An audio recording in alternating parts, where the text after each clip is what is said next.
സിറാജ് ഉസ്താദ്, നിങ്ങൾ വഴുത് പറയണമെങ്കിൽ 70,000 വാഴ്സ് വേണമെന്ന്. അള്ളാഹുവിനറിയാം. ഞാൻ പറയുന്നത്, ഞാൻ കുറെ കാലമായില്ലേ വഴുത് പറയാൻ തുടങ്ങിയിട്ട്. ഏതെങ്കിലും ഒരു സംഘാടകനെ പിടിച്ചോണ്ട് വരാൻ പറ്റുമോ? ഞാൻ ഏതെങ്കിലും ഒരു മനുഷ്യനോട് ഞാൻ വഴുതു പറയാൻ വരണമെങ്കിൽ 70,000 വാഴ്സ് വേണമെന്ന് ഞാൻ ആരോടെങ്കിലും പറഞ്ഞു എന്ന് പറഞ്ഞ് ഒരു സംഘാടകനെ കൊണ്ടുവന്നാൽ ഞാൻ ഇനി വഴുതു പറയൂല.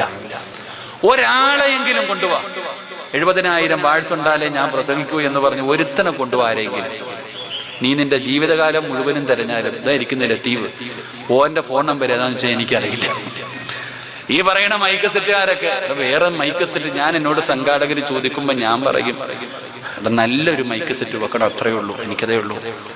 നല്ലൊരു മൈക്ക് സെറ്റ് വെക്കണം. നമ്മുടെ ശബ്ദം ഇത് അള്ളാഹു തന്ന ആയുസ്. നിങ്ങളെക്കാലം ഈ കിടന്ന് വിളിച്ചു പോണ പോലെ നിങ്ങൾ ആരെങ്കിലും ഒന്ന് ജീവിക്കേ. ഒരു 10 മിനിറ്റ് കഴിയുമ്പോൾ പിന്നെ കാറ്റ് മാത്രമേ വരത്തുള്ളൂ. ഇപ്പൊ നമ്മുടെ ജീവിതം എന്ന് പറഞ്ഞാൽ, ഞാൻ ഈ അടുത്ത് ഡോക്ടറെ കണ്ടപ്പോൾ പറഞ്ഞു, ഉസ്താദ് ഇനി കൂടുതൽ സംസാരിക്കരുത്, നരമ്പ് ഇങ്ങനെ ബഡ്ജാവാൻ തുടങ്ങിയിട്ടുണ്ട്, സൂക്ഷിച്ചില്ലെങ്കിൽ വലിയ പ്രയാസം വരും. നമ്മുടെ ശബ്ദം അതാണോ. നമുക്കല്ലാതെ വേറെ ഒരു 5 നയാ പൈസ എനിക്കെന്തിനാ? ഈ മൈക്ക് സെറ്റുകാരൻ തരുന്ന കമ്മീഷൻ കൊണ്ട് ജീവിക്കാനാണെങ്കിൽ പിന്നെ എനിക്കെന്താ? ആലോചിക്ക്.